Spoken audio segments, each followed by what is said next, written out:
तो वीडियो शुरू करने से पहले मैं आप लोगों को एक बात क्लियर कर दूँ, मेरी इस वीडियो के अंदर किसी भी तरह की कोई टिप रिकमेंडेशन नहीं होगी। हम प्योर चार्ट के ऊपर एनालिसिस करेंगे और देखेंगे पिछले हफ्तों के अंदर हम लोग क्या बात करके गए थे और अब आने वाले दिनों के अंदर क्या होने की संभावना है। पिछले हफ्ते जब मैं आया था तो हम लोगों ने बात करी थी कि ये जो मार्केट ऊपर से नीचे गिरी थी अक्टूबर 2024 के अंदर, उसके बाद इसने मार्च के अंदर हम लोगों ने देखा था कि अप्रैल के अंदर हम लोगों ने देखा था कि एक लो लगाया था। उसके बाद एक बाउंस आना शुरू हुआ था।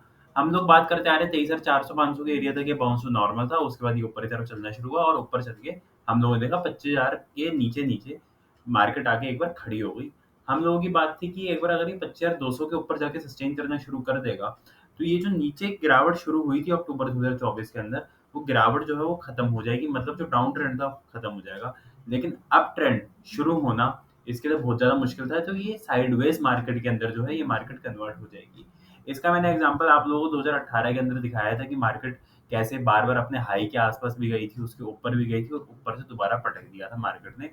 तो इस बार भी मैंने आप लोगों को बोला था कि मुझे लग रहा है अब ऐसा-सा कुछ मार्केटों के अंदर होता हुआ दिख जाएगा अगर ये मार्केट जो है 25,100 200 के ऊपर जाके सस्टेन करना शुरू कर दे। फिर हम लोगों ने देखा कि वॉर वगैरह की न्यूज़ लगी थी ईरान और इज़राइल की। उसके बाद मार्केटें ऊपर आके जो है खड़ी हो गई और इस हफ्ते हम लोगों ने देखा, पिछले हफ्ते तो वॉर जब बहुत ज़्यादा बढ़ गई थी, यूएसए भी अंदर आ गया था वॉर के और उसने कोई न्यूक्लियर वगैरह जो उनके मैन्युफैक्चरिंग हब थे, उनके ऊपर बम वगैरह गिरा दिए थे।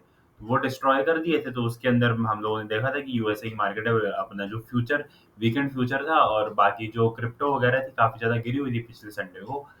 उसके बाद हम लोगों ने देखा कि ज़्यादा उस मार्केट ने रिएक्ट उस न्यूज़ के ऊपर नहीं किया। गैप डाउन खुले थे हम एक बार, वहाँ पे हम लोगों ने देखा कि मंडे को सेकंड हाफ में रिकवरी आई। उसके बाद सीज़फायर की न्यूज़ आई तो मार्केट ऊपर गई, इंट्राडे के अंदर वापसी नीचे आ गई, फिर उसके बाद दोबारा ऊपर गई।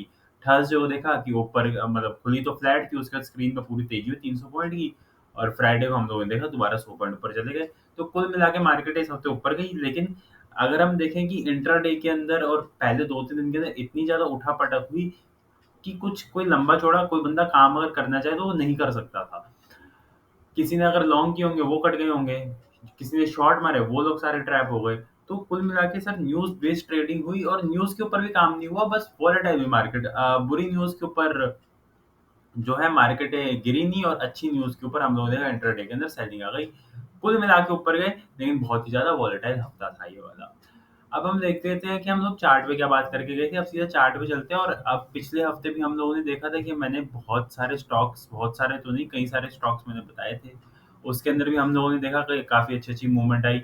बायर क्रॉप साइंस वो बहुत अच्छा चला, हमारा एचडीएफसी लाइफ बहुत अच्छा चला। अभी भी हम लोग इस हफ्ते भी कुछ-कुछ शेयर देखेंगे, ठीक है? काफ़ी सारे शेयर हैं, तो ज़्यादा लंबी-चौड़ी बात इधर नहीं करते हैं, फटाफट निफ्टी का चार्ट देख लेते हैं। अब तो स्टॉक स्पेसिफिक हम लोगों को बातें करनी है।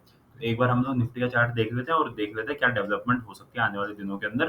तो हम लोगों ने बिल्कुल ही सामने चार्ट खुला हुआ है। इसके अंदर हम लोगों ने देखा ये चाल यहाँ से शुरू हुई थी। इस चाल के अंदर कहीं पे भी कोई इम्पल्स नहीं है। मतलब ये नई चाल की शुरुआत कहीं पे भी नहीं है। पूरा ये एबीसी का पैटर्न है और ये वाला पैटर्न मैक्सिमम मैंने आप लोगों को, ये पहले की लाइन मेरी लगी हुई है 27,000, यहाँ के ऊपर इसका जाना बहुत ही मुश्किल है आज की डेट के अंदर। मतलब बहुत ज़्यादा यहाँ तक भी जाएगा या नहीं जाएगा नहीं पता। अब देख लेते हैं एक बार इसको छोटे टाइम फ्रेम के अंदर। पिछली बार यहाँ पे मैं आया था, यहाँ पे थी निफ्टी। हम लोगों ने देखा मंडे को नीचे गिरा और सारे लॉन्ग लोग जितने भी स्टॉप लॉस वगैरह लॉजिकल स्टॉप लॉस इसी दिन कट गए थे। इसके बाद ये ऊपर गया, उसके बाद सीज़फायर की न्यूज़ आई थी, ये हाई से दोबारा इसने रिट्रेस कर दिया, फिर दोबारा ऊपर गया और उसके बाद सीधा थर्सडे को हम लोगों ने देखा ऊपर काट दिया और फ्राइडे को भी ऊपर काम कराता रहा। ठीक है? अब क्या दिख रहा है आने वाले दिनों के अंदर? देखो सर, 100-200 पॉइंट की वोलेटिलिटी तो वो कोई भी नहीं बता सकता। बाकी अभी नहीं लग रही। इधर ये गैप एरिया है, ये इसकी अगर मैं क्लोजिंग भी देख लूँ 800, 25,800, 25,800 और नीचे की तरफ जो ये गैप बना हुआ है, इसकी अगर मैं ओपनिंग भी देख लूँ 400, तो ये है सर 400 पॉइंट की ज़ोन। तो ये 800 के आस-पास हम एक बार जा सकते हैं। वहाँ पे गैप एरिया फिल होगा, वहाँ से अगर कुछ सेलिंग-वेलिंग आनी होगी तो आएगी। नहीं तो इस हफ्ते आखिरी लेवल तो काफ़ी ऊपर आ रहा है, वो तो काफ़ी ऊपर है। तो मोटा-मोटा आप ये मान लो हम इस ज़ोन के अंदर, ऑल टाइम हाई की ज़ोन के अंदर तो पहुँच ही चुके हैं। बीच में बस एक ये वाला हर्डल है, जो ये गैप एरिया है 25,800। अभी हैं हम 650, तो यहाँ से 150 पॉइंट ऊपर हम जा सकते हैं। वहाँ पे अगर सेलिंग आई तो आई, नहीं तो सर ये ऑल टाइम हाई के आस-पास पहुँचेगी निफ्टी 26,200 300 के एरिया के अंदर। मेरे को बिल्कुल उम्मीद नहीं थी वैसे कि हम इतना ऊपर आ जाएँगे। लेकिन सर ये वाली बात आप ध्यान में रखना, ये सर पूरा ट्रैप भी कर सकता है। ये मैंने इधर से ही बोलता आ रहा हूँ कि ये वाली जो ज़ोन बनेगी यहाँ पे 26,000 से लेके 27,000, ये जो 1000 पॉइंट है, मतलब यहाँ से 400 पॉइंट ऊपर जाके, ये जब गैप एरिया फिल हो जाएगा उसके बाद 200 पॉइंट ऊपर जाके ये वाली 1000 पॉइंट की जो ज़ोन आएगी 26,000 से 27,000, सर यहाँ पे बहुत गंदी ट्रैपिंग होने की संभावना बहुत ज़्यादा है। ठीक है? तो आप ये वाली बात का ध्यान रखना, जो भी सौदे बनाने हैं इधर से 400-500 पॉइंट निफ्टी और उसके बाद अपने आप को हल्का ही रखना है। स्टॉक स्पेसिफिक अलग बात है, उसके अंदर अपने स्टॉप लॉसेस वगैरह होते हैं, लेकिन निफ्टी स्पेसिफिक लॉन्ग के अंदर सर ध्यान रखना बहुत ज़्यादा।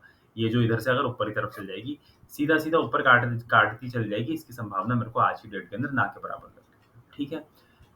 ये आ गया 1 घंटे का चार्ट, मैंने आप लोगों को बता दिया। एक बार हम लोग गैप एरिया फिल करने के लिए जा सकते हैं निफ्टी के अंदर। बाकी इधर से भी अगर कुछ अभी तो नहीं लग रहा कुछ ऐसे लंबी-चौड़ी करेक्शन आएगी, बीच-बीच में मारता रहेगा, जैसे हो सकता है अभी 650 पे है, किसी दिन 550 आ जाए, 500 आ जाए, इंट्राडे में रिकवर कर दे। लेकिन मेजर जो हर्डल है अब यही है 25,800 और 25,000 से 26,000 से 27,000, मतलब पहला हर्डल आएगा, अब इसके बाद 25,800 का, फिर इसको जो हर्डल मिलेगा वो पूरी हर्डल की ज़ोन है जो आने वाले 1000 पॉइंट है। ठीक है? ऑल टाइम हाई से लेके ऊपर 27,000। ठीक है? और बैंक निफ्टी भी ठीक है, यहीं पे हम लोगों ने बात करी थी, ये भी निकाल के गया था। ये फ्राइडे को हम लोगों ने देखा था यहाँ पे, फिर इसने भी नीचे मारा था और उसके बाद पूरा ऊपर की तरफ काट दिया। ऑल टाइम हाई पे है, डाइवर्जन बने हुए चार्ट के ऊपर, लेकिन अगर मोमेंटम पकड़े और डाइवर्जन ऊपर कट जाएंगे, लेकिन ज्यादा सर मेरे को नहीं लगता इसके अंदर कोई भारी होने की बात है। इसके अंदर भी 3,000 पॉइंट से ज्यादा की चाल मुझे नहीं लगती। 61 तो बहुत ज्यादा हो जाएगा अगर गया तो। ठीक है? वही निफ्टी वाला हाल है। और जूनियर इसके अंदर देख लो, कुछ भी नहीं है। इसका ऑल टाइम हाई अभी भी, ये अगर मैं देखूं तो ऑल टाइम हाई से ये 12% नीचे है। और निफ्टी अपने ऑल टाइम हाई से शायद 1 मिनट अगर मैं देखूं तो 2% नीचे है, 2.5%। तो ब्रॉडर मार्केट के अंदर कोई इंडेक्स ये बेकार तो नहीं है। अब आप लोगों के सामने ही है सर, ये 62% की रिट्रेसमेंट में नहीं पहुंचा। दो बातें होंगी, कैचअप या तो ये करेगा या तो ये नीचे बुला लेगा, सीधी सीधी सी बात है। ज्यादा बहुत ही ज्यादा कैचअप कर दे, यहाँ से 12% की चाल यहाँ इसके अंदर आ जाएगी। अब देखो सर, होने को तो कुछ हो सकता है, लेकिन सर ये चार्ट देख के मेरे को लगता है पूरी करेक्टिव आप लोगों के सामने ये वाली है, कहीं कोई इम्पल्स के सिग्नल नहीं है इसके अंदर। जूनियर सर काफी ज्यादा वीक है। और अगर कल को मार्केट रिवर्स करेगी, अगर मान लो इधर 27,000 के आसपास हम चले जाते हैं, 26,200-300 के आसपास हम चले जाते हैं, और अगर वहां से कोई रिवर्सल बनेगा ना सर, सबसे पहला चार्ट होगा जूनियर जो बताएगा हम लोगों को। ठीक है? और मिड कैप स्मॉल कैप ये तो आ गए थे सर ऊपर, अब पूरी मार्केट के अंदर सर जूनियर ही है जो ऐसे कर रहा है। ठीक है, ये भी अपना इधर ही सपोर्ट के ऊपर सपोर्ट लिया है इन लोगों ने और उसके बाद ऊपर की तरफ चलना शुरू किया है। और स्मॉल कैप इंडेक्स अच्छा है, मिड कैप ने हालांकि इंट्राडे के अंदर उतारा था, लेकिन ठीक है, अब स्मॉल कैप तो ठीक था। मेजर 500 को देखना होता है हम लोगों को, इसने अच्छा काम कराया अभी तक। इसके अंदर भी सर अब बाकी सारे इंडेक्स की मैं हर्डल आप लोगों को बता रहा हूँ, अपने अपने चार्ट के ऊपर लाइन लगा देना। निफ्टी 500 के अंदर 25,000, स्मॉल कैप 100 के अंदर 20,000, और मिड कैप 100 के अंदर 62,500, बैंक निफ्टी के अंदर 61,500 और निफ्टी के अंदर 27,000। सर ये मैंने जो आप लोगों को लेवल बताए हैं सर, इन लेवलों के आसपास अगर मार्केटें जाती हैं और वहां पे जाके बस मार्केटों को इन लेवलों पहले तो जाना जरूरी है। जाना जरूरी इन द सेंस, अगर गई नहीं ये भी क्वेश्चन है जाएंगी या नहीं जाएगी। और अगर चली भी जाती है तो वहां पे एक आप लोगों को करेक्टर नोट करना है, वहां पे आके कंसोलिडेशन नहीं होनी चाहिए। अगर इन लेवलों के पास आके कंसोलिडेशन होती है तो फिर दोबारा डाउट क्रिएट होगा कि ये लेवल ऊपर की तरफ कर सकते हैं। अगर वहां जाके वी शेप ही टॉप लगते हैं तो ही हम मानेंगे हाँ, हमारी थ्योरी ये वाली जो है बिल्कुल सही बैठ रही है कि ये वाली चाल भी पूरी रिवर्स होनी है। ठीक है? तो अब मैंने आप लोगों को लेवल बता दिए, इन लेवलों पे तो पहले पहुंचनी चाहिए निफ्टी। ठीक है? क्योंकि सर देखो करेक्टिव वेव है, इसका कुछ नहीं पता कहाँ से पलटेगा, हमें स्टॉप लॉस को ऊपर करके राइड करना है। और उन लेवलों के पास जाके निफ्टी को जो है वी शेप टॉप लगाने, या मार्केटों को वी शेप टॉप लगाना है, वहां पे जाके खड़े होकर कंसोलिडेशन नहीं करनी है, मतलब सेलिंग एब्जॉर्ब नहीं करनी है। वहां पे गया और थप्पड़ मार दिया और नीचे आ गया सीधा। ठीक है? आप लोगों को फिर भी एक बार दिखा देता हूँ 2018 के अंदर क्या हुआ था। हाई के जरा सा ऊपर जाते हैं और वहीं से पटका देते हैं। ये देखो, ये हाई के ऊपर गया, हालांकि सस्टेन काफी किया लेकिन पटका दिया, कोई दिक्कत वाली बात नहीं। इधर भी देखो, ये भी हाई के ऊपर गया, पलटा दिया, हाई के ऊपर पलटा दिया। ये पलटाने वाला खेल चाहिए हम लोगों को। दोबारा हाई के ऊपर गया, वहीं से पलटा दिया। समझ रहे हो बात को? यहाँ कहीं पे भी कंसोलिडेशन नहीं हुई। कंसोलिडेशन इन द सेंस, जैसे ये बैंक निफ्टी ने करी है, ये यहाँ पे खड़ा हो गया 1 डेढ़ महीना, जैसे अभी ये निफ्टी ने करी थी। ये नहीं चाहिए हम लोगों को अब उन लेवलों से। ठीक है? तो मैंने आप लोगों को बता दिया। निफ्टी बता दिया, बैंक निफ्टी बता दी, ऊपर के लेवल बता दिए। बाकी इस हफ्ते का निफ्टी का आखिरी लेवल जो आ रहा है वो आ रहा है 24,800। जब तक अब 24,800 के हम लोग ऊपर हैं कोई दिक्कत वाली बात नहीं। हालांकि काफी ज्यादा नीचे है लेवल, अगले हफ्ते देखेंगे। इस हफ्ते तो इस लेवल को लंबा चौड़ा रेलेवेंस नहीं है अनटिल अनलेस हम लोगों ने यहीं से रिवर्स करना हो। ठीक है, तो अभी नहीं लग रहा, देखते हैं अब आगे। मैंने आप लोगों को लेवल बता दिए। ऊपर की तरफ निफ्टी के अंदर जो है 25,800 पे ध्यान रखना, वहाँ एक गैप एरिया, बाकी पूरी दुनिया को दिख रहा है वो तो कोई बड़ी वाली बात नहीं है। और उसके ऊपर जाएगा सर घट, वो खतरे की जोन है पूरी, 26,000 से लेके 27,000, 1,000 पॉइंट। ठीक है, अब आ जाते हैं हम लोग स्टॉक्स के ऊपर। ठीक है, बाहर के इंडेक्स सही है, एक बार फटाफट ये देखते हैं। डाउ ने भी काट दिया ऊपर, ये नेस्डैक ने भी काट दिया, ये सारे ऑल टाइम हाई पे हैं, ये सारे अपनी खतरे की जोन के अंदर है। तो सर ध्यान रखना। ठीक है, स्टॉक स्पेसिफिक रहो। ये जापान ने भी काटा, काफी अच्छा काटा, निकई ने भी। बाकी ब्राजील अभी खड़ा हुआ है, और जर्मनी ने भी ऊपर की तरफ काटा है, फ्रांस अभी नीचे ही काम करा रहा है। बाकी सब तो ठीक है। ठीक है, एक बार गोल्ड वगैरह देख लेते हैं। गोल्ड भी हमारी यहीं पे बात हुई थी कि ये सर टॉपिंग आउट के आसपास है, तब से भारी हो रखा है, कहीं गया नहीं है गोल्ड। और सिल्वर भी ठीक है अभी तक, कॉपर ये भी ठीक है, एल्यूमिनियम ओके है, कोई दिक्कत वाली बात नहीं है। ठीक है, बाकी ब्रेंट पिछले हफ्ते काफी अच्छा गिरा हुआ था, ये भी दोबारा अंदर आ गया, तो ठीक है, हो गया इसका भी काम जो ऊपर का इसने लगाना था। अब फटाफट फट सर स्टॉक्स देख लेते हैं। स्टॉक्स में चलने से पहले मैं आप लोगों को एक बात बता दूं, ये जो मैं इधर यहाँ पे चार्ट डिस्कस करूंगा ना सर, अपने तक ही रखना। ठीक है, ज्यादा किसी को बताने की जरूरत नहीं है, क्योंकि सर यहाँ पे अगर चीजें फैल जाती है ना तो खराब हो जाती हैं। और सर आज की डेट के अंदर जैसे मार्केट है काम करानी है, स्टॉक्स स्पेसिफिक बात करना, अपनी क्रेडिबिलिटी को दाव पे लगाना है। कब चीजें कहाँ से रिवर्स कर जाएंगी सर किसी को नहीं पता। आज इस हफ्ते मैं बाई की बात कर रहा हूँ, हो सकता है मैं अगले हफ्ते सेल की बात कर रहा हूँ। आज मैं बाई की बात कर रहा हूँ, हो सकता है मैं वही वाली शेयर बाय करके सेल कर दूं। तो कुछ नहीं पता सर, स्टॉप लॉस इस ऊपर करना है, राइड करना है। ठीक है, फटाफट एक बार स्टॉक्स देख लेते हैं, अपने तक ही रखने हैं, और टाइट स्टॉप लॉस लगा के रखने हैं। ठीक है, अब आ जाते हैं स्टॉक्स के ऊपर। वर्धमान टेक्सटाइल्स, इसके अंदर हम लोगों ने देखा, ये ये अक्टूबर कह रहा हूँ, जनवरी 2022 से इसने करेक्शन करी थी। उसके बाद ये इसी रेंज के अंदर था, ये पूरी इसने ए बना दी, बी बना दी, इसने अब लग तो रहा है सी बना दी है यहाँ पे। जब तक ट्रेंड लाइन वैलिड है ठीक है। बाकी अब इधर से इसने नई चाल की भी शुरुआत लग रहा है कर दी है, अच्छी कैंडल है। अब जब तक ये इस जोन के ऊपर है 450 के ऊपर, ये वाला चार्ट अच्छा है। ठीक है, बाकी अब अल्ट्रा शॉर्ट टर्म के अंदर इसको 480 के भी नीचे नहीं आना चाहिए, इसके अंदर हम काम कर सकते हैं। एच डी एफ सी लाइफ पिछली बार आया था तो ये कैंडल थी, उसके बाद इसने अच्छी अच्छी चाल पकड़ी है इस हफ्ते। इस हफ्ते की वीकली कैंडल भी काफी अच्छी है, और इसने ऑल टाइम हाई पे भी क्लोजिंग दे दी है। ठीक है, बीच बीच में एक आधी कैंडल रेड रेड बना के जो भी इसको डिप मिलती है इसके अंदर हम इसको एक्यूमुलेट कर सकते हैं। ठीक है, सो मैनी सेरामिक्स, मेरे ख्याल से सर इसकी सेलिंग एब्जॉर्ब हो गई है, ये अगले हफ्ते चल सकता है अच्छा। ठीक है, तो इसको भी हम लोगों को ध्यान देना है। काफी बड़े टाइम फ्रेम के ऊपर है सर, बड़ी बड़ी कैंडलें बिल्कुल बना सकता है ये, तो ध्यान रखना। काफी अच्छा शेयर है। ठीक है, बायर क्रॉप साइंस पिछली बार आया था, मैंने कहा था इस लाइन के ऊपर ही, तभी की लाइन लगी हुई है, इस लाइन के ऊपर अगर सस्टेन कर जाता है तो ये अच्छा काम कराएगा। यहाँ ये कैंडल थी पिछली बार, ये कैंडल, उसके बाद इसने पूरा निकाल दिया ऊपर की तरफ। ठीक है, इसने चाल पकड़ लिया अपनी, तो ये अब ट्रेंड के अंदर है। केएनआर कंस्ट्रक्शन, ये सर एक्यूमुलेशन हो रही है, पूरा एक्यूमुलेशन का पैटर्न है। हालांकि ये वाली कैंडल अच्छी थी, उसके बाद ये दोनों कैंडल गंदी आई हैं। देखते हैं इसको, इम्पल्स इसने इधर से शुरू करी है, और उसके बाद हल्की सी रिट्रेसमेंट ही मान रहा हूँ मैं इसको। ये वाली अगर इधर से ऊपर की तरफ चलना शुरू करता है, हम इसको बड़े टाइम फ्रेम के लिए एक्यूमुलेट कर सकते हैं। ACC sir, cement sector sir पूरा अच्छा लग रहा है, इसके अंदर दो तीन शेयर मैं आपको नाम लेकर बता दूं। एक एसीसी है, सागर सीमेंट है, अंबुजा है, अल्ट्राटेक ने काफी अच्छा ब्रेकआउट किया। तो आप एक बार लिस्ट निकाल लेना, और जिन जिन का रैमको सीमेंट है, जिन जिन के अंदर हम लोगों को दिखता है अट्रैक्शन आता हुआ, उसके अंदर काम कर सकता है। श्री सीमेंट ने भी काफी काफी अच्छा काम किया था। मेरे पास टाइम अभी कम है, जाते हुए देखने का टाइम बचा, सारे से एसी ये वाले देख लेंगे सीमेंट वाले, लेकिन अभी एसीसी के अंदर काफी अच्छा रिस्क रिवॉर्ड, काफी अच्छा रिस्क रिवॉर्ड। ठीक है, ईद पैरी, ईआईडी पैरी जो है ये अच्छा चार्ट है, मतलब इसके अंदर काम मतलब थोड़ा बहुत होना चाहिए, अच्छा है। ठीक है, ये वाला हमारे सामने स्विंग लो है 1015 के आसपास का, जब तक इसके ऊपर है कोई दिक्कत वाली बात नहीं है। जमुना ऑटो अभी हालांकि रेजिस्टेंस पे है, लेकिन यहाँ पे वॉल्यूम्स अच्छे आ रहे हैं। तो अगर यहाँ पे सस्टेन करके ऊपर की तरफ इस जोन को काटना शुरू कर देता है, 95 के ऊपर जाना शुरू कर देता है, तो हम इसके अंदर काम अच्छे से कर सकते हैं। काफी ज्यादा गिरावट थी, इसका अगर बाउंस भी आ गया सर, काफी पैसे बन जाएंगे इसके अंदर। रैलीज इंडिया के अंदर भी ठीक है सर, ये भी बायर क्रॉप साइंस जैसा चार्ट है। इसके अंदर भी अब ये ऑल टाइम हाई तो एक बार जाने के लिए बिल्कुल अपने आप को तैयार कर चुका है। बीच बीच में डिप आएंगे, उसके अंदर हम लोग बाय कर सकते हैं। जब तक ये अब इस जोन के ऊपर है, 300 रुपए के ऊपर है, अच्छा चार्ट है। ठीक है? ये लाओपाला के अंदर अभी तो कुछ नहीं आया है अट्रैक्शन, लेकिन आने वाले दिनों के अंदर इसको भी देखेंगे हम लोग। कैनफिन होम के अंदर अभी कोई लंबा-चौड़ा अट्रैक्शन नहीं है।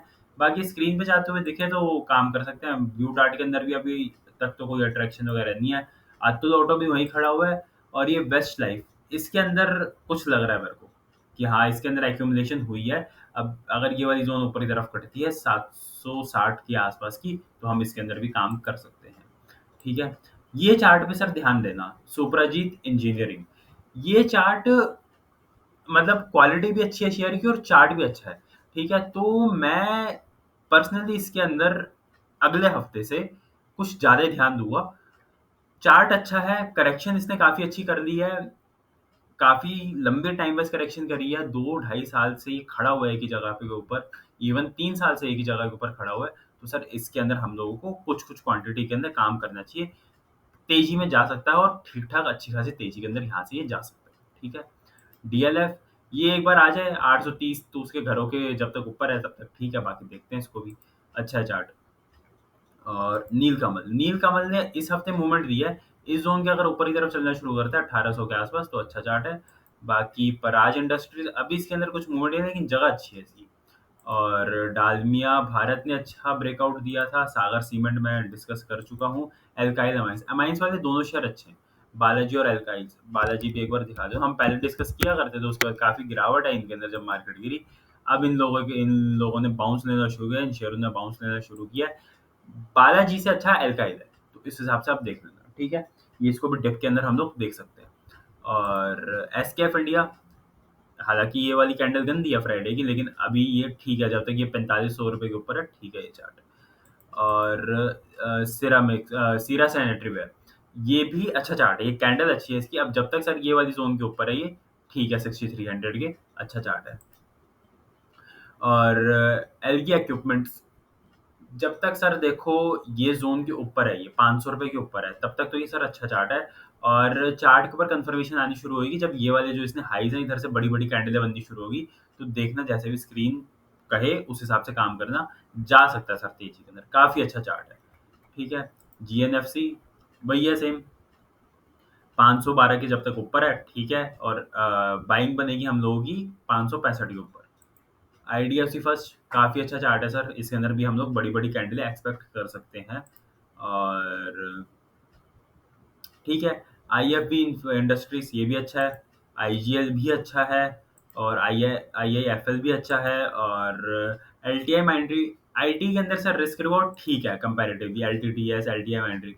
स्क्रीन के ऊपर सर आगे जो-जो मैं शेयर के नाम ले रहा हूँ, अगर वो स्क्रीन के ऊपर चलना शुरू करता है 2, 3, 4% अगर एक ही दिन में चलना शुरू करते हैं, तो उसके अंदर उसी दिन की कैंडल का स्टॉप लॉस लगा है, काम कर दो बस, छोटी-सी बात है, 4% का स्टॉप लॉस होगा। ट्रेंड पकड़ेगा 40% भी दे देगा, ठीक है? तो उस हिसाब से हमें काम करना है। ये प्रिम्स जॉनसन ठीक चार्ट है, अच्छा चार्ट है। सीमेंट के अंदर सब में अट्रैक्शन आ रहा है तो इनके अंदर भी आएगा, ठीक है? और ये वेबसन लिविंग काफ़ी अच्छा चार्ट बना रहा है ये भी, ठीक है? तो जब तक ये ज़ोन के ऊपर है 126-27 काफ़ी अच्छा चार्ट है। मेरे हिसाब से और भी शेयर हैं सर, लेकिन इस हफ्ते के लिए मेरे को लगता है कि काफ़ी है इतने। बाकी आरती अच्छा काफ़ी सारे हैं सर मेरे पास, तो सर अभी लिस्ट पड़ी हुई है, ये आप डायरी दिखाऊँ आपको? डायरी के अंदर ना कम से कम 100 शेयर होंगे अगर मैं आपको खोल के दिखाऊँ। ये अभी बैठ के देखो, अगर आप लोगों को दिख रहा होगा 127 कुछ शेयर लिखे हुए हैं। तो ठीक है, मतलब है स्टॉक्स वैसे भी, अगर जिस बंदे को काम करना आता है ठीक है, उसके लिए मार्केट अभी भी। लेकिन वही है ना, सारे शेयर ना ले सकते हैं ना डिस्कस कर सकते हैं। तो ठीक है, अभी मैंने आप लोगों को 30-35 शेयर आराम से बता दिए, जिनके अंदर 4, 5, 10, 15 शेयर जो भी आप लोगों को अच्छा लगे, जितनी श्रद्धा हो उसके अंदर काम कर लेना। बाकी सर ज़्यादा भारी होने की ज़रूरत तो नहीं है, बहुत मौके मिलेंगे आने वाले साल 1.5 साल के अंदर मार्केट के अंदर, कोई दिक्कत वाली बात नहीं है। ध्यान से काम करो, ठीक है? निफ्टी का मैंने बता दिया 25,800 पहली हर्डल, फिर उसके बाद हर्डल ही हर्डल है। ठीक है, ऊपर की जो 1000 पॉइंट है, देखते हैं कैसे मार्केट काम करती है, क्या बिहेवियर होता है।